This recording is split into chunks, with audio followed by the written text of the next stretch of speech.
মাত্র ২২ বছরের দুই বন্ধু কোনো অভিজ্ঞতা ছাড়াই আমেরিকার সরকারের কাছ থেকে $৩০০ মিলিয়ন অস্ত্রের চুক্তি জিতে নেয়। কিন্তু টাকার নেশায় তারা এমন এক খেলায় জড়িয়ে পড়ে যেখানে প্রতিটি ভুলের শাস্তি হতে পারে মৃত্যু। বন্ধুত্ব, বিশ্বাসঘাতকতা, কোটি কোটি ডলার আর মৃত্যুর ঝুঁকি সবকিছু একসাথে দেখতে পাবেন এই গল্পে। তো গল্পের শুরু ২০০৫ সালে। তখন আমরা দেখি ২২ বছর বয়সী ডেভিডকে। সে মিয়ামিতে থাকে এবং একটি ম্যাসাজ কোম্পানিতে কাজ করে। কিন্তু প্রতিদিন ধনী বয়স্ক লোকদের সেবা করে টাকা রোজগার করতে করতে সে পুরোপুরি বিরক্ত হয়ে পড়েছিল। কলেজে মাত্র এক সেমিস্টার পরেই ডেভিড পড়াশোনা ছেড়ে দেয়। এরপর এই সিদ্ধান্তকে কেন্দ্র করে তার বাবা মায়ের সঙ্গে বড় ধরনের ঝগড়া হয়। এর আগেও সে ৬টি আলাদা চাকরি থেকে বরখাস্ত হয়েছে আর কয়েকটি চাকরি নিজেই ছেড়ে দিয়েছিল। তাই নতুন করে কাজ খুঁজে পাওয়ার মতো সুযোগও তার হাতে খুব একটা ছিল না। জীবনের সব সঞ্চয় দিয়ে ডেভিড কিছু বিছানার চাদর কেনে, সেগুলো বৃদ্ধাশ্রমে বিক্রি করার চেষ্টা করে। কিন্তু সেখানেও সে ব্যর্থ হয়, কারণ বৃদ্ধাশ্রমের মালিকের উদ্দেশ্য ছিল না বৃদ্ধদের আরাম দেওয়া, বরং শুধু ব্যবসা করে লাভ করা। এক সন্ধ্যায় একটি পার্টিতে হঠাৎ তার দেখা হয়ে যায় স্কুল জীবনের সবচেয়ে ঘনিষ্ঠ বন্ধু এফরাইমের সঙ্গে। বহু বছর ধরে তাদের কোনো যোগাযোগই ছিল না। এফরাইম আগে লস অ্যাঞ্জেলেসে তার চাচার সঙ্গে অস্ত্রের ব্যবসা করত, কিন্তু চাচা তার প্রাপ্য টাকা একটা বড় অংশ আত্মসাৎ করায় সে সবকিছু ছেড়ে মিয়ামিতে ফিরে আসে এবং নিজের কোম্পানি শুরু করে। একদিন দুজন একসঙ্গে গাড়ি নিয়ে বের হয় কিছু মাল কিনতে, কিন্তু ডিলারের বাড়ির সামনে কয়েকজন গুন্ডা এফরাইমকে ধোঁকা দিয়ে তার টাকা ছিনিয়ে নেয়। তখন এফরাইম গাড়ির ডিকি খুলে একটি গান বের করে, আকাশের দিকে একের পর এক গুলি ছুটতে শুরু করে। গুলির শব্দে গুন্ডারা ভয়ে পালিয়ে যায়। এই ঘটনা ডেভিডকে ভীষণভাবে প্রভাবিত করে, কারণ সে দীর্ঘদিন ধরে মানুষের অপমান সহ্য করতে করতে ক্লান্ত হয়ে পড়েছিল। আর সে এমন মানুষদের সম্মান করত যারা নিজের অধিকার আদায় করতে সাহস করে দাঁড়াতে পারে। পরের দিন ডেভিড এফরাইমের অফিসে যায়। সেখানে গিয়ে সে দেখে এফরাইম নিজেকে একজন আর্মি অফিসার পরিচয় দিয়ে কারো সঙ্গে কথা বলছে। প্রথমে বিষয়টা অদ্ভুত লাগলেও পরে এফরাইম জানায় এটা আসলে একটা কৌশল। এইভাবেই সে জানতে পারে প্রতিদ্বন্দ্বী কোম্পানিগুলো কোন সরকারি কন্ট্রাক্টরের পিছনে ছুটছে। এফরাইম শুধু অনলাইনে অস্ত্র বিক্রি করতো না, সে সরাসরি মার্কিন সরকারের কাছেও অস্ত্র সরবরাহ করত।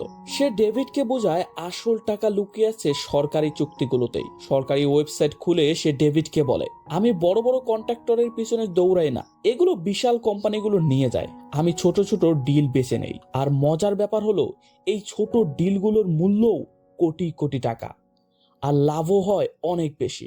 লাঞ্চ শেষ করে ডেভিড বাড়ি ফিরতে আরেকটি বড় খবর তার জন্য অপেক্ষা করছিল। তার স্ত্রী লিজ জানায় সে গর্ভবতী। খবরটা শুনে ডেভিড খুশি হওয়ার বদলে দুশ্চিন্তায় পড়ে যায়। তার মাথায় শুধু একটাই প্রশ্ন ঘুরছিল, আসন্ন সন্তানের সব খরচ সে কিভাবে সামলাবে। এর কিছুদিন পর আবার এফরাইমের সঙ্গে দেখা হলে সে সরাসরি ডেভিডকে তার সঙ্গে ব্যবসায় যোগ দেওয়ার জন্য প্রস্তাব দেয়। প্রথমে ডেভিড রাজি হয়নি, তার মনে হচ্ছিল অস্ত্রের ব্যবসা থেকে দূরে থাকাই ভালো। সে কোনোভাবে চায়নি তার কারণে কারো প্রাণহানি ঘটুক। কিন্তু এফরাইম ধীরে ধীরে তাকে নিজের কথায় রাজি করিয়ে ফেলে। সে বুঝায়, আমরা যুদ্ধ শুরু করছি না, আমরা শুধু ব্যবসা করছি। শেষ পর্যন্ত ডেভিড তার কথায় বিশ্বাস করে। তবে বাড়ি ফিরে সে তার স্ত্রীকে সত্যিটা বলেনি। সে মিথ্যা বলে যে তারা সেনাবাহিনীর জন্য শুধু বিছানার চাদর সরবরাহ করবে।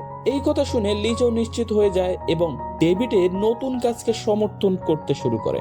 পরবর্তী ৬ সপ্তাহে ডেভিড অস্ত্র ব্যবসার খুঁটিনাটি সব শিখে ফেলে। সে সরকারি ওয়েবসাইটে এমন অনেক ছোট কন্ট্রাক্ট খুঁজে বের করে যেগুলো বড় কোম্পানিগুলো গুরুত্ব দিত না। পাশাপাশি পূর্ব ইউরোপের অস্ত্র প্রস্তুতকারকদের সঙ্গেও যোগাযোগ শুরু করে।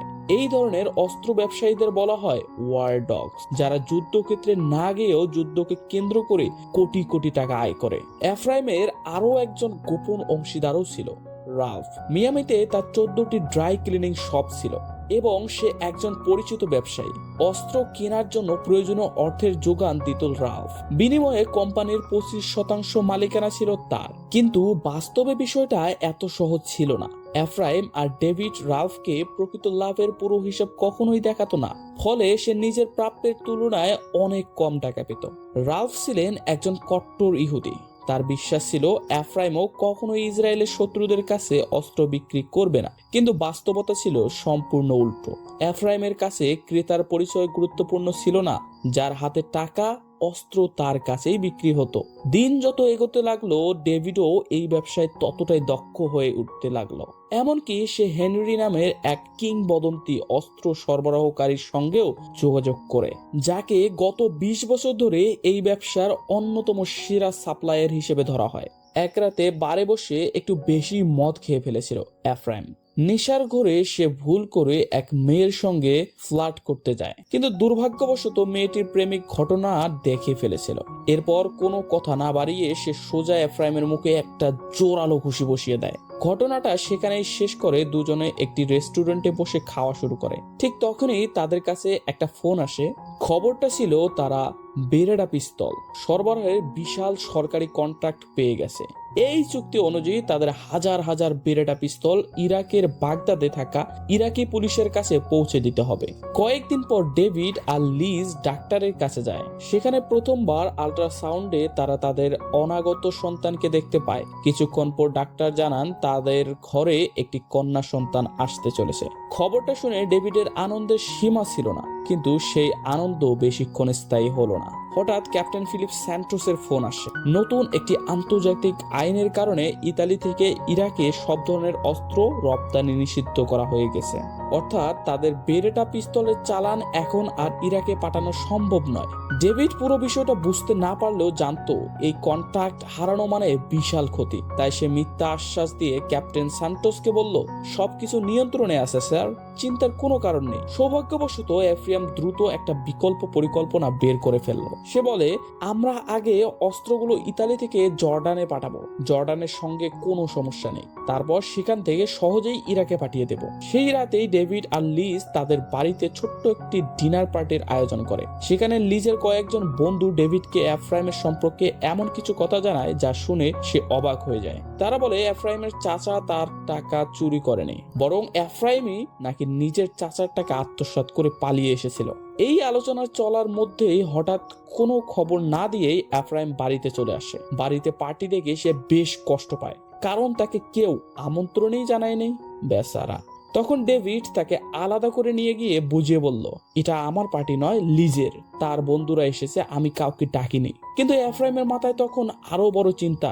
সে আতঙ্কিত গলায় জানালো, বড় বিপদ হয়ে গেছে। জর্ডানের কাস্টমস আমাদের অস্ত্রের পুরো চালান জব্দ করে ফেলেছে।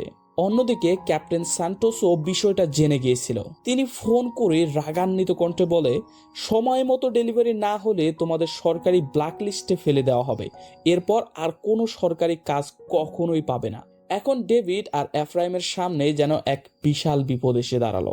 দুর্ভাগ্যবশত তাদের এই কথোপকথন লিজও শুনে ফেলে। তখনই সে জানতে পারে তার স্বামী আসলে বিছানার চাদর নয়, অস্ত্রের ব্যবসা করছে। প্রচন্ড রেগে গিয়ে লিজ বলে, আমি তোমাকে বিশ্বাস করেছিলাম, কিন্তু তুমি আমাকে মিথ্যা বলেছো।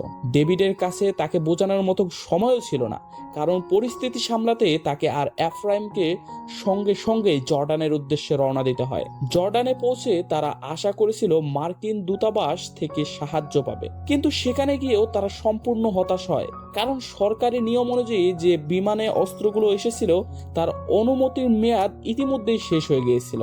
শেষ পর্যন্ত কিছু কর্মকর্তাকে ঘুষ দিয়ে তারা অস্ত্রগুলো ছাড়িয়ে নেয়। এরপর তাদের পরিচয় হয় মালবোরো নামে এক ড্রাইভারের সঙ্গে। সবাই তাকে দেশের সবচেয়ে দক্ষ চোরা কারবারি হিসেবে চিনত। চুক্তি হলো মালবোরো তাদের ট্রাকে করে ইরাক পর্যন্ত পৌঁছে দেবে, যাতে তারা নিজেরাই অস্ত্রগুলো হাতে তুলে দিতে পারে। তবে পুরো যাত্রাটা নিয়ে ডেভিড ভীষণ চিন্তায় ছিল। এফরাইম তাকে আশ্বস্ত করে বলে, অযথা টেনশন নিস না, রাতের মধ্যেই পৌঁছে যাব, সব ঠিকঠাক হবে। গভীর রাতে তারা ইরাক সীমান্তে পৌঁছে যায়। সেখানে কয়েকজন সীমান্তরক্ষী তাদের ট্রাক থামায়, কিন্তু মালবোরো খুব স্বাভাবিকভাবে তাদের হাতে কয়েক প্যাকেট সিগারেট ধরিয়ে দিয়ে বলল, ট্রাকে শুধু কিছু জরুরি মাল আছে, আমি ছোটখাটো ডেলিভারি কাজ করি, যেতে দিন ভাই। ঘুষ হিসেবে সিগারেট পেয়ে সৈন্যরা আর কোনো ঝামেলা না করে তাদের ছেড়ে দেয়। সীমান্ত পার হওয়ার পর ডেভিড আর এফরাইম নিশ্চিন্তে ঘুমিয়ে পড়ে। পরের দিন সকালে ঘুম ভাঙতে তারা দেখে ট্রাকটা একটি নির্জন গ্যাস স্টেশনের সামনে দাঁড়িয়ে আছে। মালবোরো তখন ট্রাকে ডিজেল ভরছিল, আর সেই সুযোগে এফরাইম খালি হতে গিয়েছিল। ঠিক তখনই ডেভিডের ফোনে লিজ কল করে। লিজ শান্ত গলায় বলে, আমি বুঝতে পেরেছি তুমি আমাদের ভবিষ্যতের কথা ভেবেই এই ঝুঁকিপূর্ণ কাজ শুরু করেছো। আমরা কম টাকা নিয়েও বেঁচে থাকতে পারবো, কিন্তু আমাকে আর কখনো মিথ্যা বলো না। ডেভিড তার কথা মেনে নেয়, তবে সত্যিটা বলার বদলে সে আবারও একটা মিথ্যা বলে। সে জানায়, আমি এখন একটা হোটেলে আছি। কিন্তু ঠিক সেই মুহূর্তে তার চোখ পড়ল দূরে।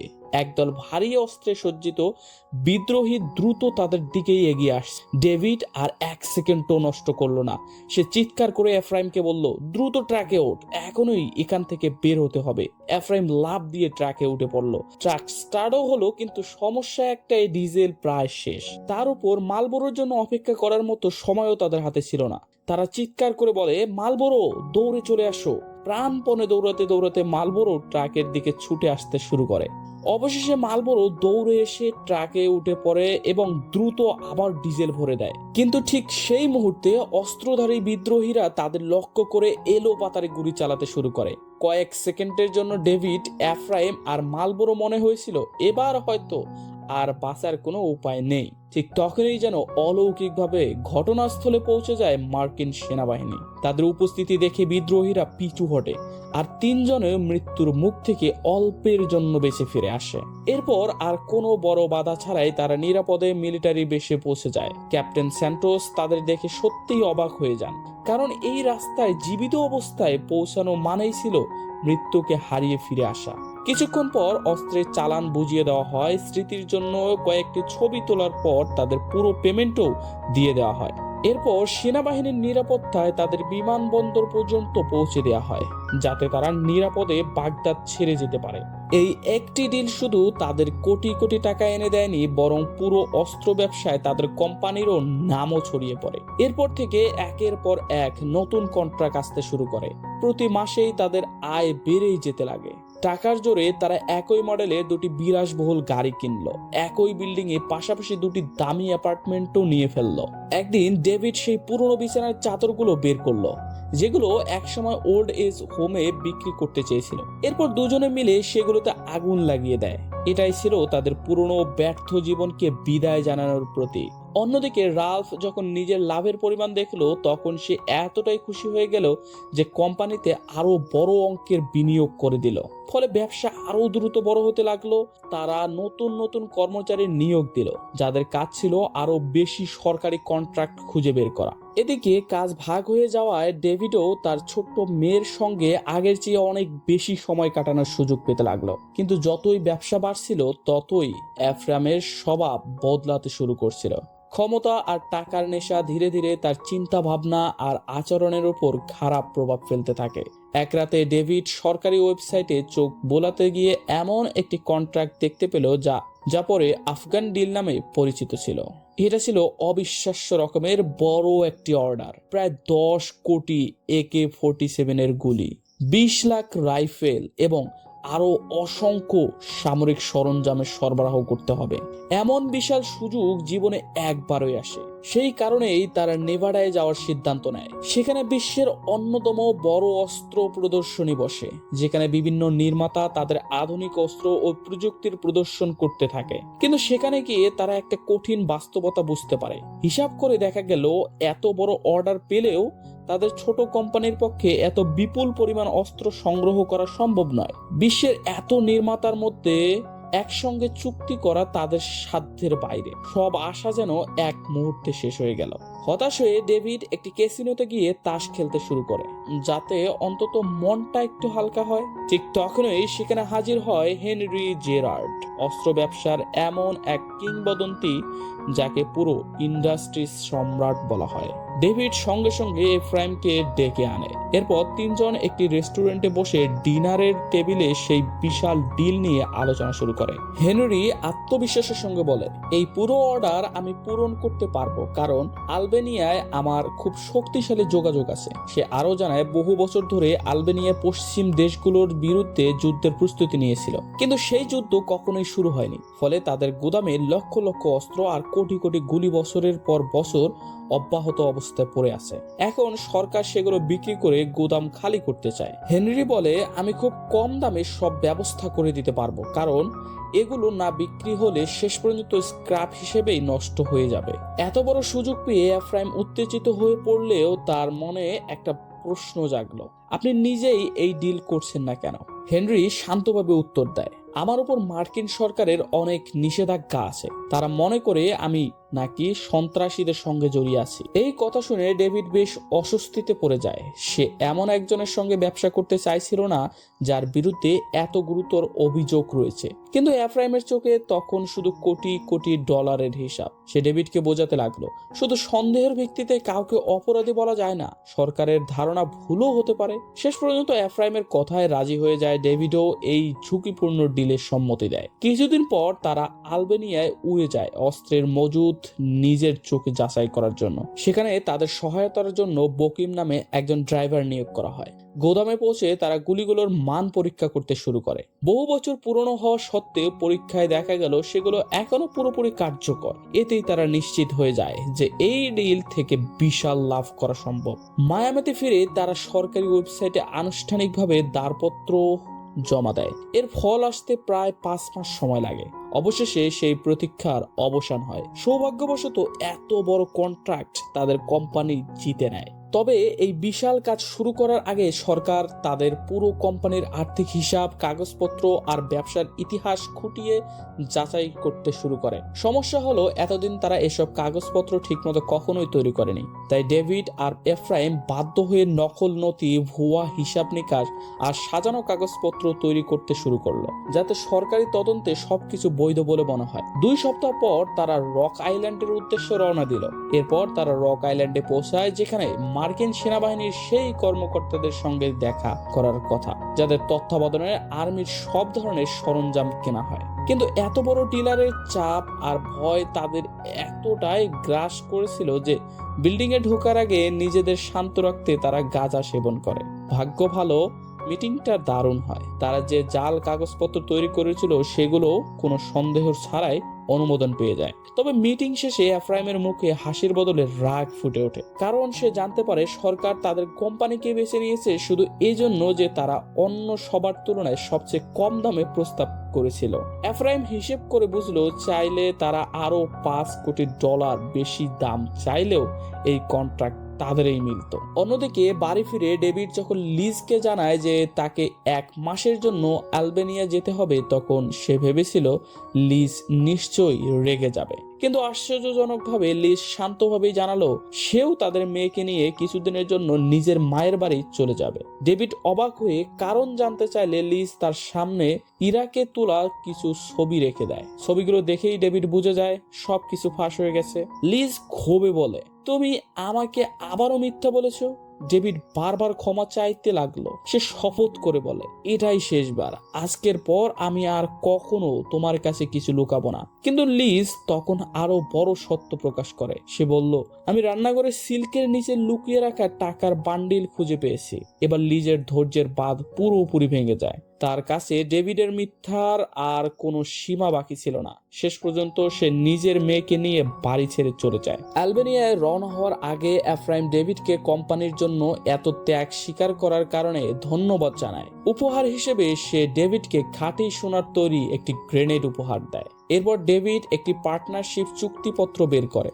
চুক্তিটি সে নিজেই তৈরি করেছিল, যাতে দুজনের সমান অধিকার নিশ্চিত হয়। দুজনেই সেখানে স্বাক্ষর করে। স্বাক্ষরের পর ডেভিড সেটি টেবিলের ড্রয়ে যত্ন করে রেখে দেয়। তবে এফরাইমকে দেখে মনে হচ্ছিল সে যেন পুরো বিষয়টা নিয়ে খুব সন্তুষ্ট নয়। আলবেনিয়ায় পৌঁছে তাদের আবারও ড্রাইভার হিসেবে বাস্কিমকে দেয়া হয়। সেখানে থাকাকালীন ডেভিড বারবার লিজকে ফোন করার চেষ্টা করলেও লিজ আর একবারও তার ফোন ধরেনি। এদিকে অস্ত্রের গুলি ট্রাকে তোলার সময় হঠাৎ তারা এমন একটি সত্য জানতে পারে যা পুরো ডিলটাই ধ্বংস করে দিতে পারে। তারা বুঝতে পারে সব গুলি আসলে চীনে তৈরি, আর মার্কিন সরকার চীনে তৈরি এই গোলা বারুদ কেনার উপর আগেই নিষেধাজ্ঞা জারি করেছে। বিষয়টা জানার সঙ্গে সঙ্গেই তারা হেনরিকে ফোন করে, কিন্তু হেনরি খুব ঠান্ডা মাথায় বলে, এখন এটা তোমাদের সমস্যা, কেনার আগে ভালো করে যাচাই করা উচিত ছিল। এই কথা শুনে ডেভিড পুরোপুরি বিপদে পড়ে যায়। সে মরিয়া হয়ে পূর্ব ইউরোপের বিভিন্ন অস্ত্র ব্যবসায়ীদের সঙ্গে যোগাযোগ শুরু করে, যদি কোনো বিকল্প উপায় পাওয়া যায়। কয়েকদিন পর এফরাইম অ্যালবেনিয়ায় এসে বলল, আমার কাছে একটা আইডিয়া আছে। সে পরিকল্পনা করলো সবগুলি নতুন করে অন্য বাক্সে প্যাক করা হবে, তাহলে মার্কিন সরকার আর বুঝতেই পারবে না এগুলো আসলে চীনে তৈরি। শুধু তাই নয়, হালকা ওজনের নতুন বাক্স ব্যবহার করলে পরিবহন খরচও অনেক কমে যাবে। যদিও এটা পুরোপুরি বেআইনি ছিল, কিন্তু ডিলের লাভ এত বেশি যে এফরাইম কোনোভাবেই সেটা হাতছাড়া করতে রাজি নয়। এরপর বাস্কিন তাদের পরিচয় করিয়ে দেয় এনভার নামে এক ব্যক্তির সঙ্গে। এনভার একটি বড় প্যাকেজিং কোম্পানির মালিক। তারা তাকে আসল সত্য কিছুই জানায় না, শুধু বলে তারা মালামালের ওজন কমাতে চায়। কাজটি করার জন্য এনভার $1,00,000 দাবি করে। এত বড় ডিলের তুলনায় এই টাকা তাদের কাছে খুবই সামান্য ছিল, তাই তারা সঙ্গে সঙ্গেই রাজি হয়ে যায়। অবশেষে 8 ডিসেম্বর 2007 সালে তারা কোনো ঝামেলা ছাড়াই আফগানিস্তানে মার্কিন সেনাবাহিনীর কাছে প্রথম চালানে 50 লাখ রাউন্ড গুলি সফলভাবে পৌঁছে দেয়। কয়েকদিন পর বড়দিনের দিনে লিস ভিডিও কল করে ডেভিডকে তার ছোট্ট মেয়েকে দেখার সুযোগ দেয়। অনেকদিন পর মেয়েকে দেখে ডেভিডের মুখে আবার হাসি ফিরে আসে, কিন্তু সে জানতো না এটাই তার জীবনের শেষ শান্ত মুহূর্ত, কারণ এর পরেই সবকিছু উলট পালট হয়ে যেতে চলেছিল। সেই রাতেই এফরাইম মার্কিন কর্মকর্তাদের ফোন করে জানিয়ে দেয় হেনরি নাকি একই গুলি 4 গুণ বেশি দামে তাদের কাছে বিক্রি করেছে। সে দাবি করে হেনরি তাদের ঠকানোর চেষ্টা করেছে এবং তাই তাকে এই ডিল থেকে সরিয়ে দেওয়া উচিত। ডেভিড খবরটা শুনে আতঙ্কিত হয়ে পড়ে। সে এফরাইমকে থামানোর চেষ্টা করে, কারণ সে জানতো হেনরি এমন একজন মানুষ যার সঙ্গে শত্রুতা করা মোটেও বুদ্ধিমানের কাজ নয়। ডেভিড বলে, আমরা এমনিতেই কোটি কোটি ডলার লাভ করেছি, শুধু লোভের কারণে পুরো অপারেশনকে ঝুঁকির মধ্যে ফেলা ঠিক না। এরপর এতদিনের জমে থাকা কষ্ট একসঙ্গে বেরিয়ে আসে। সে রাগের সঙ্গে বলে, আমি এখানে অ্যালবেনিয়ায় পরিবার থেকে দূরে থেকে দিন রাত পরিশ্রম করছি, আর তুমি আমেরিকায় বসে আরামে সবকিছু নিয়ন্ত্রণ করছো। কখনো কখনো আমার মনে হয় আমরা পার্টনার নই, তুমি বস আর আমি শুধু তোমার কর্মচারী। ডেভিডের কথা শুনে এফরাইমের শান্ত গলায় বলে, আমি বুঝতে পেরেছি, আমি কথা দিচ্ছি আর কোনো ঝামেলা করব না। কিন্তু কথাটা ছিল সম্পূর্ণ মিথ্যা। ডেভিডের অজান্তেই সেই টেবিলের ড্রয়ার খুলে তাদের দুজনের স্বাক্ষর করা পার্টনারশিপ এগ্রিমেন্টটি চুরি করে নেয়। আর শুধু তাই নয়, ডেভিডকে দেওয়া প্রতিশ্রুতিও সে রাখেনি। নতুন বছরের শুরুতে ডেভিডের জীবনে নেমে আসে সবচেয়ে ভয়ঙ্কর মুহূর্ত। হঠাৎ কয়েকজন অচেনা লোক তাকে অপহরণ করে একটি নির্জন জায়গায় নিয়ে যায়। সেখানে পৌঁছেই দুজন গুন্ডা নির্মমভাবে তাকে মারধর শুরু করে। কিছুক্ষণ পর সেখানে হাজির হন হেনরি। হাতে বন্দুক তাক করে সে ঠান্ডা গলায় বলে, আমাকেই আমার নিজের ডিল থেকে সরিয়ে দিতে চেয়েছো, তার ফল তো তোমাদের ভোগ করতেই হবে। ভয়ে কাঁপতে থাকা ডেভিড কোনোভাবে সেখান থেকে প্রাণ নিয়ে বেরিয়ে আসে। এই ঘটনার পর সে বুঝে যায় আর এক মুহূর্ত এই ব্যবসায় থাকা নিরাপদ নয়। সে সিদ্ধান্ত নেয় সবকিছু ছেড়ে মায়ামিতে ফিরে যাবে। রওনা হওয়ার আগে সে গুদামে নিজের জিনিসপত্র নিতে যায়। সেখানে এনভার ক্ষুব্ধ হয়ে জানায়, এখনো পর্যন্ত আমি আমার পাওনা টাকা পাইনি, আর আমি এটাও জেনে গেছি তোমরা কেন গুলিগুলো নতুন করে প্যাক করিয়েছিলে। এনভার রাগে ফুঁসছিল, কারণ এফরাইম তার কোনো ফোনেই ধরছিল না। ডেভিড তাকে শান্ত করার চেষ্টা করে বলে, আমাকে শুধু আমেরিকায় ফিরতে দাও, সেখানে পৌঁছেই তোমার সব টাকা পাঠিয়ে দেব। 1 সপ্তাহের মধ্যেই আবার ফিরে এসে বাকি কাজ শেষ করব। এনভার আপাতত তার কথায় বিশ্বাস করে, কিন্তু ডেভিড যখন ট্যাক্সিতে উঠতে যাবে ঠিক তখনই বাস্কিমের স্ত্রী ছুটে এসে তাকে থামালো। কাঁদতে কাঁদতে সে বলল, আমার স্বামী কয়েকদিন ধরে নিখোঁজ, কেউ জানে না সে কোথায়। আজ পর্যন্ত তার লাশটাও খুঁজে পাওয়া যায়নি। এই কথাটা শুনে ডেভিডের শরীর শিউরে ওঠে। সে মনে মনে প্রতিজ্ঞা করলো, একবার যদি এখান থেকে বেঁচে বের হতে পারি তাহলে আর কোনোদিন এই দেশে ফিরে আসবো না। মায়ামিতে ফিরে সে প্রথমেই লিজের কাছে যায়, তার সামনে নিজের সব অপরাধ স্বীকার করে নেয়। সে জানায় অস্ত্র ব্যবসায় টিকে থাকার জন্য সে অসংখ্য বেআইনি কাজ করেছে। এরপর সে লিজকে বলে, আমি সব ছেড়ে দেব, আবার আগের মতো ম্যাসাজ থেরাপিস্টের কাজ করব। ডেভিডের এই স্বীকারোক্তি শুনে অবশেষে লিজ তাকে আরেকটি সুযোগ দেয়। এরপর ডেভিড এফরাইমের সঙ্গে দেখা করে জানিয়ে দেয় সে চিরতরে এই ব্যবসা ছেড়ে দিচ্ছে। কিন্তু এফরাইম এটাকে বিশ্বাসঘাতকতা হিসেবে নিল। সে ডেভিডের প্রাপ্য টাকা দিতে সরাসরি অস্বীকার করে দিল। রাতে ডেভিড বলে, 2 সপ্তাহের মধ্যে যদি আমার পাওনা টাকা না দাও তাহলে আমি আইনজীবীর মাধ্যমে ব্যবস্থা নেব। কিন্তু এফরাইম একটুও বিচলিত হলো না। কারণ তার হাতে তখন সবচেয়ে বড় অস্ত্র ছিল। সে আগেই তার একমাত্র স্বাক্ষর করা পার্টনারশিপ এগ্রিমেন্ট পুড়িয়ে ফেলেছিল। তখন ডেভিড এই সত্য জানতে পারল। তখন সে নিজের রাগ আর ধরে রাখতে পারল না। এফরাইমের উপহার দেওয়া সোনার গ্রেনেডটি তুলে নিয়ে অফিসের মাঝখানে কাচের দেয়ালে সজোরে ছুঁড়ে মারে। মুহূর্তেই চারিদিকে কাঁচ ভেঙে বিশাল বিশৃঙ্খলা সৃষ্টি হয়। এরপর ডেভিড সেখান থেকে চিরতরে চলে যায়। 3 মাস পর সে আবার নিজের পুরনো জীবনেই ফিরে আসে, আবারও ম্যাসাজ থেরাপিস্ট হিসেবে কাজ শুরু করে। একদিন দুপুরে হঠাৎ রালফ তার সঙ্গে দেখা করতে আসে। সে জানায় এফরাইম যা করেছে তার জন্য সে খুব অনুতপ্ত। সে তোমার সঙ্গে সবকিছু মিটিয়ে নিতে চায়। এরপর 3 জন একটি রেস্টুরেন্টে বসে। এফরাইম ক্ষমা চেয়ে বলে, আমি তোমাকে $2 কোটি দেব। কিন্তু এই প্রস্তাব শুনে ডেভিডের আরো অপমানিত লাগে।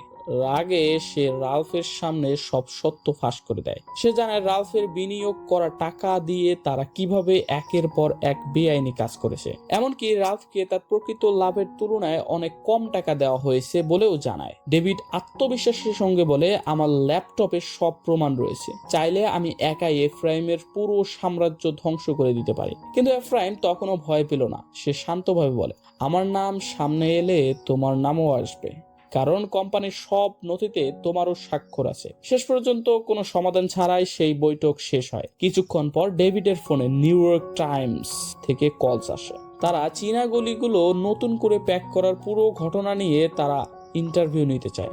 কিন্তু ডেভিড সবকিছু অস্বীকার করে ফোন কেটে দেয়। তবু সে বুঝে যায় গোপন তথ্য ইতিমধ্যেই বাইরে চলে এসেছে। আর এখন বিপদ শুধু এফরাইমের নয়, তার নিজের দিকেও ধেয়ে আসছে। লিজকে আইনজীবীর সঙ্গে যোগাযোগ করার প্রতিশ্রুতি দিয়ে ডেভিড লিফটে ওঠে। অদ্ভুতভাবে সেখানেই আবার এফরাইমের সঙ্গে তার দেখা হয়ে যায়। এবার এফরাইম আগের মতো স্কুল জীবনের বন্ধুর অভিনয় করতে শুরু করে। সে আবেগ দিয়ে ডেভিডকে আবার নিজের পাশে টানতে চাইল। কিন্তু এবার ডেভিড আর ভুল করল না। সে বুঝে গিয়েছিল তাদের বন্ধুত্ব কোনোদিনই সত্যিকারের ছিল না। এফরাইমের কাছে সে ছিল শুধু একটা টাকা কামানোর মাধ্যম। রাগে ডেভিড সোজা তার মুখে একটা ঘুষি দেয়। ঠিক সেই মুহূর্তে লিফটের দরজা খুলে যায়, আর বাইরে অপেক্ষা করছিল এফবিআই এর একদল কর্মকর্তা। এক মুহূর্ত দেরি না করে তারা ডেভিড আর এফরাইমের দুজনকেই গ্রেপ্তার করে। মজার বিষয় হলো, এত বড় বড় অপরাধ করেও শেষ পর্যন্ত তারা ধরা পেয়েছিল একেবারে ছোট্ট একটি ভুলের কারণে। তারা অ্যানভারকে তার পাওনা টাকা দেয়নি। অপমানিত হয়ে অ্যানভার সরাসরি মার্কিন প্রতিরক্ষা দপ্তরে ফোন করে সব তথ্য ফাঁস করে দেয়। এরপর এফবিআই পুরো ঘটনা তদন্ত শুরু করে। তদন্ত চলাকালীন রালফকেও তার একটি দোকান থেকে আটক করা হয়। ভয়ে সে সঙ্গে সঙ্গেই এফবিআই এর সঙ্গে সমঝোতা করে ফেলে। রেস্টুরেন্টে ডেভিড আর এফরাইমের সঙ্গে হওয়া সেই বৈঠকটাও ছিল তারই পরিকল্পনা। সে গোপনে শরীরে একটি মাইক্রোফোন লাগিয়ে পুরো কথোপকথন রেকর্ড করেছিল। সেই রেকর্ডিং এ তাদের প্রায় সব অপরাধ স্বীকারোক্তি ধরা পড়ে। আদালতে প্রমাণিত হয় পুরো অপারেশনে আসল মাস্টারমাইন্ড ছিল এফরাইম।